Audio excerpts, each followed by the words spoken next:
I necessito 12 persones valentes amb molta por, sisplau. Una que ja està sense saber de què es tracta. Perfecte. Això és el que necessitem. Una altra. Podeu venir directament 12, necessito. Persones, sí. Perfecte. Perfecte. M'encanta aquesta valentia. El Vulnus és una entitat, un col·lectiu que treballa sobre processos d'arts vives i recerca. És a dir, que posem en marxa processos de creació sempre atravessat per qüestió de vulnerabilitat i és a dir, a través de preguntes que ens fem en la societat o a través de problemàtiques detectades situades en territoris concrets o en moment històric concret. Perfecte. Quantes som? 2, 4, 6, 8, 9, 10, 10. Em falten 2. Bien! Una! Perfecte, clar que sí. Vinga, perfecte, tenim 12 persones. Per Vulnus és una oportunitat dins del programa que tenim que es diu Corpografia de la Inclinació, que és un programa que vol tornar a interrogar el lloc dels cossos en la societat d'avui, a través de diferents processos de creació, i sense arreglar se'ns donava també una altra manera de treballar aquestes qüestions també, sobretot a través de l'evolució dels cossos de les dones i del que passa en aquestes vides.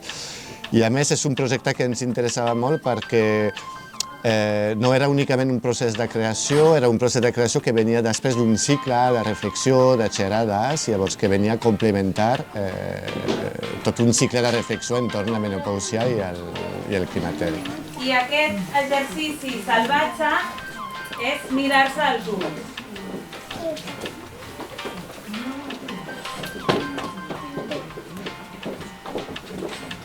Ara que fuerte estáis con las artistas. Doncs bastant orgànica. Sí que hi ha unes línies de treball que sempre faig servir, que és treballar amb la paraula, amb el cos i sobretot amb alguna que tingui sentit com a col·lectiu.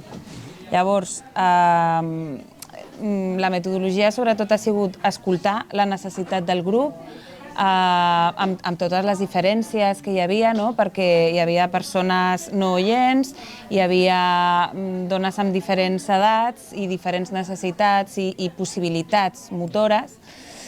Llavors, trobar un llenguatge comú i a partir d'aquí investigar sobre com estem vivint, en el meu cas, la meva línia d'edat, més o menys la meva franja d'edat, doncs vull dir que som dones que potser estem més en la perimenopausa, doncs també nodrir-nos de dones més grans que ja han passat per aquest procés. Per una banda, o sigui, tota la part del cos, d'investigar-nos, de nodrir-nos i de trobar això, un llenguatge comú a partir de les experiències pròpies. Com ho transformem després en joc escènic i com fem servir el joc escènic per investigar aquestes vivències.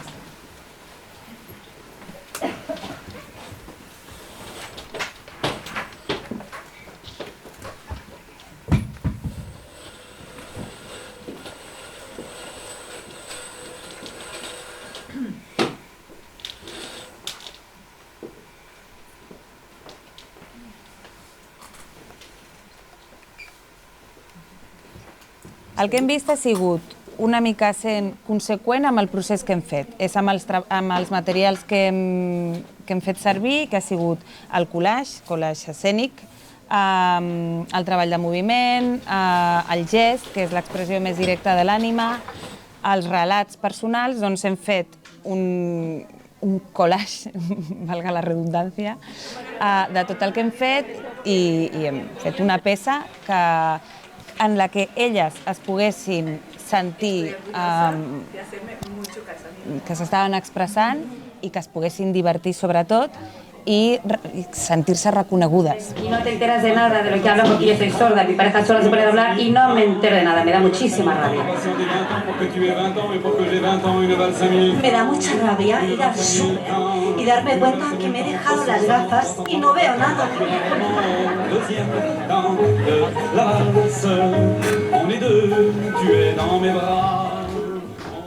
Em dic Maria Ángeles.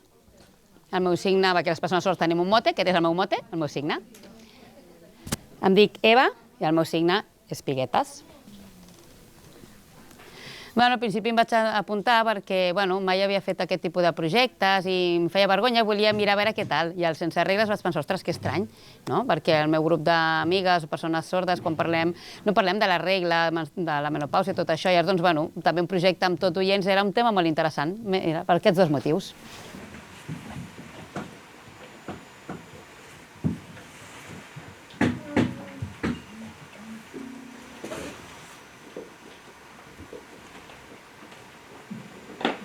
Jo m'he apuntat perquè soc intèrpret de llengua de signes i faig accessible, faig de pont comunicatiu entre la comunitat oïdora i la comunitat sorda. I si jo no estava, doncs per ella era un impediment i gràcies a que l'organització ha tingut en compte tot el tipus de col·lectiu de dones amb discapacitat o sense, doncs han seleccionat a Maria Ángeles i llavors jo he estat amb ella fent companyia. Doncs abans pensava que faria un teatre tradicional, un diàleg o alguna cosa, i després m'he donat compte que no, que era un altre projecte artístic, no sé, d'expressió, de fer tot en comú, era diferent, no? Compartir, llavors no era res de memoritzar un guió o fer alguna cosa, doncs era com expressava cadascú. No sé, és curiós saber que ho ha fet cadascú de la seva manera, com participava. Està molt bé. I ha fet entre totes un collage, una imatge, perquè potser la frase que m'ha tocat a mi no em diu res, o la imatge que m'ha tocat a mi no em diu res, però potser la de la meva veïna sí. I potser entre totes fem un puzzle interessant, vale? Llavors... Per mi és una experiència nova també, perquè jo no sabia, arribava aquí i no sabia què faríem. Pensava un teatre, llavors he d'interpretar el diàleg que toca cada una, un ball, adaptar-lo perquè la persona sorda pogués participar-hi. No sabia, ja ha sigut tot una mica sorpresa, però molt bé, m'ha agradat molt veure el vincle de tothom, que ningú ha deixat de banda de Maria Ángeles, que estan totes per igual, indiferentment de l'edat, de la raça, de procedència, era igual i m'ha estat molt a gust. La mejor manera de envejecer es hacer cosas nuevas y arriesgarse. Una experiència, un repte nou que m'ha agradat molt. La mejor manera de hacerse mayor es aceptarse tal como uno es, aceptar a los demás y vivir lo más feliz que puedas con tus circunstancias.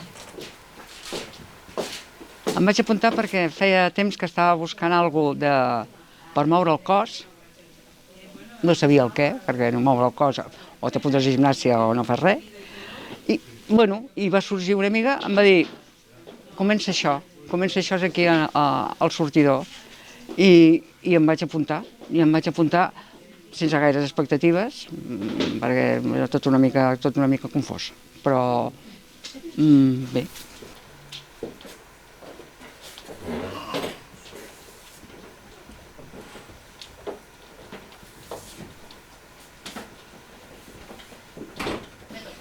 Destacaria que ha sigut un grup de treball que no ha passat pel cap, que no hi ha hagut res mental, que ha sigut de tripa, que ens ho hem passat molt bé, que s'ha fet unió de grup.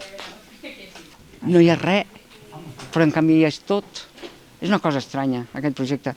Et fa sentir com improvisant tot el rato, però a la vegada sapiguent o notant que hi ha un treball a darrere, que hi ha feina. I en canvi jo el rebo, aquí no passa res, improvisant, deixa sortir, deixa fer, no passa res. Home, i després amb uns resultats de cohesió amb el grup, de cohesió amb totes, de passar-nos-ho bé, de jugar. El que vol dir jugar, a mí me recuerda mucho jugar cuando eran petitas. A mí me da mucha rabia cuando voy en el transporte público y tengo al lado un señor que abre las piernas, expande su cuerpo y me invade mi espacio personal. Creo que tiene el síndrome del pene grande. Pues mira, hablando de metro, a mí me da un poquito de rabia que por llevar el pelo así un poquito con canas, digamos, pues entro al metro y se levantan para que me siente. Però bueno. Més o menys jugàvem així, no? Ens reuníem, parlàvem de què volíem jugar avui, ara jugarem i després, que qui pugui, no? Això sí, hi havia un tema, que suposo que el tema era això, era la festa final, no? El broche, el consolidar el que hem estat fent. M'ho he passat molt bé. Bueno, se'm nota. A mi em dóna molta ràbia quan vaig al metge amb la meva filla. El tema és per mi, jo sóc la protagonista, i quan es parla de mi, el metge es dirigeix a la meva filla. I em quedo allà... I referent al títol, això és el títol d'Una dona vella sense regles.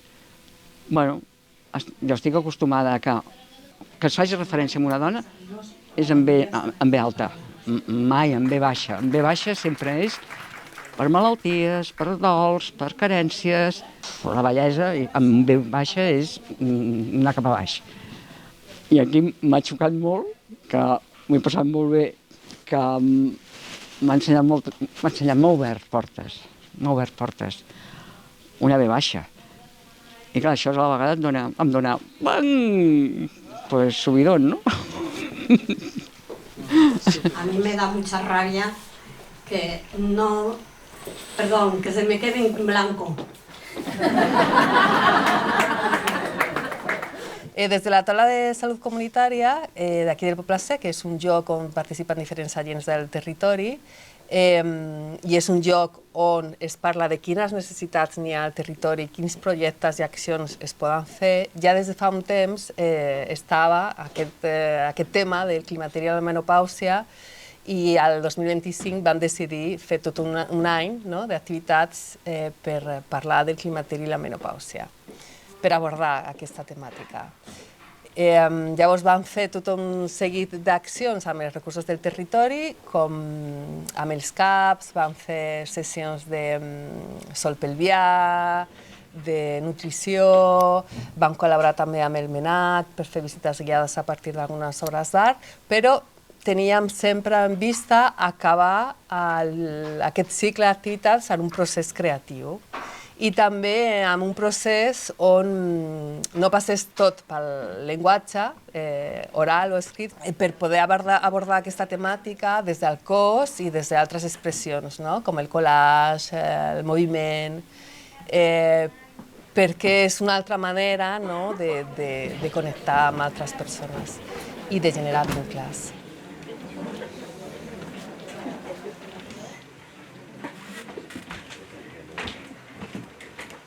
La taula de salut comunitària del Poble Sec col·labora, la formen part serveis, entitats del territori i una aliança que portem des de molts anys, és l'aliança amb la taula de salut pública, perquè tenim una mirada compartida sobre què és la salut. Sí, des de l'Agència de Salut Pública de Barcelona apliquem o fem l'estratègia de Barcelona Salut als barris i estem treballant en salut comunitària en aquells barris amb indicadors socioeconòmics més desafavorits, i un dels barris en què treballem és a Poble Sec. I com ho fem? Enxarxant-nos amb les taules que hi ha, i la taula de salut comunitària del Poble Sec és superimportant per nosaltres, per desenvolupar la feina, i per això treballem amb el pla comunitari i amb totes les altres entitats i veïns i veïnes que en formen part. I la idea de fer aquest projecte també era per tenir molt present la participació del veïnat i de les veïnes, i que no siguin accions consumibles, sinó que siguin accions on les persones s'involucren i crear una narrativa en aquest cas, per compartir experiències, trencar les narratives hegemòniques sobre què és la menopàusia, i fins i tot havia algunes persones que ja feia temps que havien passat aquest període però volien recuperar un relat perquè no sabien com... no havien pogut viure aquest període i no tenien un relat. Llavors, la idea és sempre treballar l'autonomia de les persones, els vincles entre les persones, amb el territori, amb les entitats... Sí, des de la creació col·lectiva o comunitària, al final es genera molta salut, i crec que aquesta és una de les coses que hem vist en aquest procés. Un procés entre elles aprenentatge, un procés de generar vincles, un procés al final de jugar, i en el joc, que aquí també hi té a veure molt l'art, es genera molta qualitat de vida, molta salut, i hem vist com canvis d'enfocar o veure la bellesa en V baixa, de què està passant en aquesta època de la vida, què està passant amb els canvis que comporta el climateri i la menopausa, i d'això fer aquest joc, en riure'ns, en millorar, treure tabús, canviar algunes històries. i la creació és un actiu de salut molt important.